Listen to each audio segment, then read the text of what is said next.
Mga kasosyo, what's up? Nasa Pangasinan ako ngayon. Kasama ko si kasosyong Mark. Ilang beses na kami nagkita nito ni kasosyong Mark. At pumunta siya ngayon sa meetup dito sa Ordaneta. Kasosyong Mark, bati ka sa mga kasosyo. Pakilala ka na rin. Hello po mga kasosyo, ako po si Mark Novida Viloria. At batang nag-start, bata rin nag-fail. Nagkita na tayo sa mga nakarang event, no, kasosyong Mark. Actually, mga kasosyo, yung suot niyang jacket, may pirma ko pa yan eh. Ayan, no? Yan, God's love you. Pinapirma sa akin ni kasosyong Mark. Siguro mga 2 years ago na yan, ano? 2 years ago. Kamusta ka na kasosyong Mark? Ano yung business na pinag-usapan natin before, nung time na yun, ha? Ano yung pinakilala mo sa aking negosyo mo noon, saka ano na yung business mo ngayon? Dati yung negosyo ko po dati ay GCash provider. So, yung GCash, yan yung pinag-usapan natin. Cash in, cash out. Yan. Ilang years din. Nung una, kumikita, pero nung tumatagal, yan, umina yung sales, madaming mga nangyari. Kaya nag-iba ako ng journey, no? Nag-iba ako ng business, tapos napunta sa food. Okay, so wala na yung GCash, food business ngayon ang dinali mo. Ano yung food business natin ngayon dyan, kasosyong Mark? Yung pinaka-focus po namin ngayon, or yung bestseller namin, is yung Cordon Bleu. Cordon Bleu. Kaya ang pangalan is Cordon Mama. Tapos target is mga mother, mga mamang naghahanap ng food para sa mga anak nila. Kaya Cordon Bleu yung products. Cordon Bleu lang ang putahin nyo, ang ulam nyo. Nung una po. Focus kayo sa Cordon Bleu lang. Oo po. Tapos madami ng idea. Pumasok na doon yung Shanghai, tapos buffalo wing, yung calamares, tapos meron na ring isa namin na pagkain na which is yung Cordon Bleu. So ginawa namin, pinagsama na namin.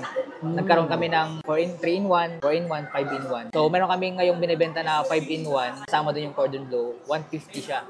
So tapos may mga bilao na rin po kami. Okay, nagsimula lang sa Cordon Bleu. Yes. Oh, teka, paano nagsimula yung pagkain? Galing ka sa GCash. Pero alam ko, galing ka pa sa something na negosyo. No? Huwag natin pag-usapan yun. Ano? So, galing ka sa GCash, paano ka nakatalon sa pagkain? Ano yan? Naisip mo lang, pinost mo? Paano nag-start? Yung mismong kwento ng pagsisimula? Nung sa una, merong bazaar. Bazaar. Di ba po, hindi na pumapatok yung GCash business namin. So nag-bazaar ako, pwede ba akong mag-GCash cash in, cash out sa bazaar? Okay, pumunta ka sa bazaar para dun sa GCash business mo. Yes. Okay, and then? Tapos, hindi pwede yung GCash kasi mga food bazaar po eh. Ngayon, nagkaroon kami ng idea na, magbenta ng food. Ngayon, ang naisip muna namin na una is yung chicken biryani. Biryani muna. Tapos, nakilala ko doon yung nagbebenta ng cordon. So, magkalapit lang kami. Tapos, may 5-in-1 siyang binibenta. Yung 5, may cordon bleu. Ang ginawa ko doon, pre-sell. Yung binibenta niya, ako nagbenta. Okay, so yung pwesto mo, kinukuha mo lang sa kanya? Yes, so... Galing ha? Yung ganun nagsimula? Tapos in-exit ko po yung sinabi niya yung pre-sell. Pre-sell, so hindi ka nagluto, hindi ka nagtayo ng kusina, hindi ka nakumuha ng restaurant. Yung nagtitinda rin nun, sa tabi mo lang, yun din na tininda mo. Yes, pinatungan ko lang. Naka-execute na. Walang puhunan. Walang puhunan. Kaya naniniwala ako dun sa pre-sell and then yung post-sell. Negosyong walang puhunan. Tapos nakita ako nung may-ari. Kasi curious siya, ganyan. Bata ko, tapos yun, talagang pinag-aralan niya ako. Hanggang chinat niya natuwa ako. siya sa'yo. Natuwa siya. Hanggang dumating yung time na, yun, kinuha niya ako as a marketing. Tapos, kasi nga, kumbaga nakita ko yung confident, kumbaga 5-in-1. Pinenta ko, talagang naubos. yung mga pinapasahod niya, mga hindi sila nagsasabi na bili kayo ganito kanya. Kumbaga ako na yung nagbenta. Kumbaga kinukuha ko na lang lahat tapos bebenta ko. Kaya nagkaroon ng idea na kunin niya ako na taga-benta. Okay, kasi ikaw pinupush mo. Yung iba tamang benta lang. Kumbaga wala pa nga, kumbaga bala kayo kung tayo lang sila doon. Tayo lang kasi kumbaga prepare lang. Okay. Pero ako, ginawa ko, push. Kasi bili kayo ma'am. Parang gano'n. Kumbaga sales stock pa. Mabibilib nga sa'yo yun. Tsaka yung nakita niya, ubos. Hindi na siya nagbenta. Ang nangyari, yung sa katabi, ako na lang nagbenta, sila close sila, kinukuha ko na lang dun sa shop nila, binibenta. At binibenta mo pa rin. Sila close na sila. So, ang galing mo magbenta. By God's grace po. Galing Sa kasosyong principal, syempre. Lupit ha, walang puhunan ha. So nakapasok ka na sa food business. So ano nang sitwasyon mo dyan? Ano yan? Sa online tayo o nagbabazar pa rin kayo? Ano nang operations niyo? Ngayon, nagkaroon kami ng idea kasi kinuha niya ako. So parang sa ngayon, sige, mag-execute tayo. Ang ginawa po namin, So, parang partner na kayo. parang partner na po. Partner, oh. Oo. So, bali ako yung sa marketing, sa accounting. Kasi natuto po ako sa mga vlog nyo rin po. Yung accountant. Talaga? Every na-apply mo yung accounting Yes. system? Ngayon, Talaga ba? lumalabas na yung sales, Pera. yung net. Oh. Yun nga lang, medyo galit sa akin yung partner kasi sobrang higpit Higpit. ko. Pero sabi niya nga po, 10 p.m. Bista. Demonyo muna. Oo. Kumbaga demonyo muna. Pero Higpit muna. after that, syempre balik sa dati, friendship. Ganun. Kaya na-apply ko yung mga kasosyang principle na po yun. After that, yung ginawa namin, naglabas po kami ng parang restaurant. Okay. Ang mga kasosyo, speaking of accounting kung gusto niyo matuto ng accounting, message nyo lang ako. Yung ginawa ni kasosyong Mark doon, yung accountant. So ngayon, nag-isip po kami ng sa labas. So meron siya lang shop. So simple lang. Kumbaga, ito lang po. Okay. Popost ko na lang dito yan So yan na yung pwesto nyo ngayon. Yes po. Saan sa Pangasinan yan? Tayug. Tayug? Papuntang Maliko. Manawag? Hindi po. Makaldan? Ano na? Papuntang- Pa 100 Islands? Papuntang Isabela po. Pa Isabela. Yeah. Okay, parte ng Pa Isabela na Pangasinan. Yeah. So sa gilid lang po. Sa gilid lang. Simple lang. Basta may, para yung mga sa bazaar na customer, pupunta siya. Diyan kakain. Kain sila. Pero nasa loob kayo ng bazar? Hindi.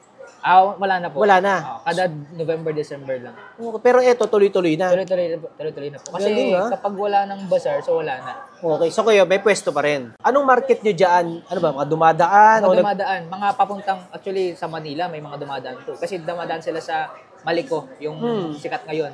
Yung bandang San Nicolas, Maliko. Papuntang Nueva Vizcaya, Isabela. Okay. Pwede na nga pumunta sa Baguio. So lahat ng mga dumadaan doon, mga taga Manila, Quezon City, yung mga dumadaan. Kaya ako, nagpupursige ako, parang gusto namin 24 hours. Kasi may market. May market po. Okay, galing nyo So dito, araw-araw ka dyan. Araw-araw po. Lagi nakafocus ka dyan. Ako po. Bali, sa gabi ako. Ano po. Parang minsan, totally 24 hours talaga para maigpitan yung makita lahat ng production. Natuwa sa'yo yung nagbabazar, Yes, tapos nagkaroon kami ng bilao. Bilao. 3-in-1, 4-in-1. Ito yan. Gusto natin dyan. So yun yung 5-in-1, 4-in-1. 3-in-1. Isang bilao, iba-iba yung nandun. Oo. Yun ang ibig sabihin nun. Sinong na-order sa inyo? Ano ba? Nagke-catering? Ano ba? Nagba-birthday? May mga magbe-birthday, may celebration. Oh. Pag walang bilao, malakas naman ngayon yung sa plate, yung 3-in-1 namin na naka-styro. Ito siya. Ito naman, pa-styro. Oh, galing Ilan ang mga kasama nyo sa kusina ngayon? Nagpe-prepare niyan. Maramihan ang order niyan pala, no? Opo. Bali, as of now, 2 tao.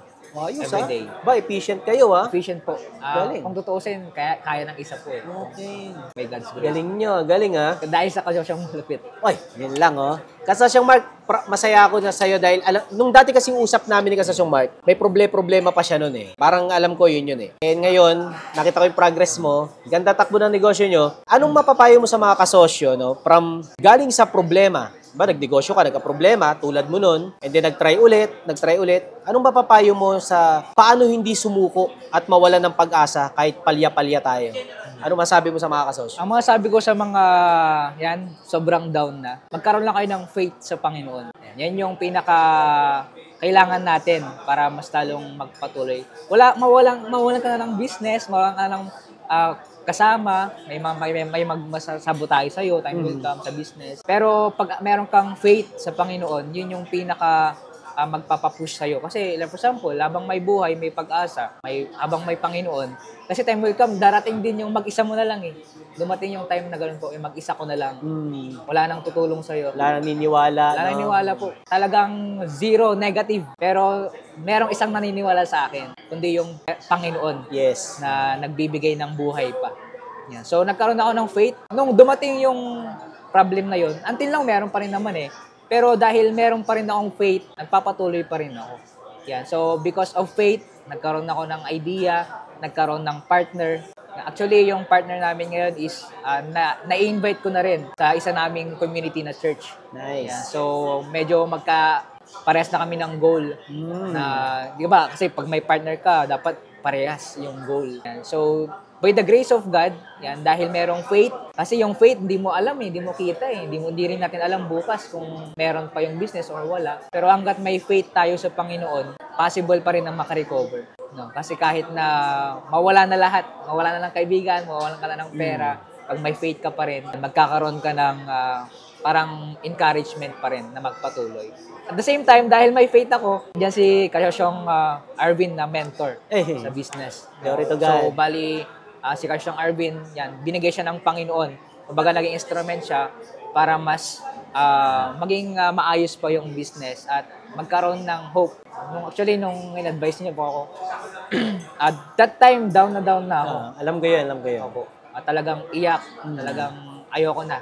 Yan. So, pero dahil may community, merong kasosyong malupit group, mas lalong na-encourage. Salo ngayon, yung iba, pagpasok nila dito sa, ngayon po, sa kung natin meet up, yung iba kala nila mag-isa ko lang. Pero after that, magkakakilala na. Kuha na ng Facebook, tapos create ng group. At the same time, may encourage ka. Yan. So, yun lang yung masasabi ko, magkaroon tayo ng faith kasi merong taong ibibigay, kagaya ni Kasosyong Arvin. Yun.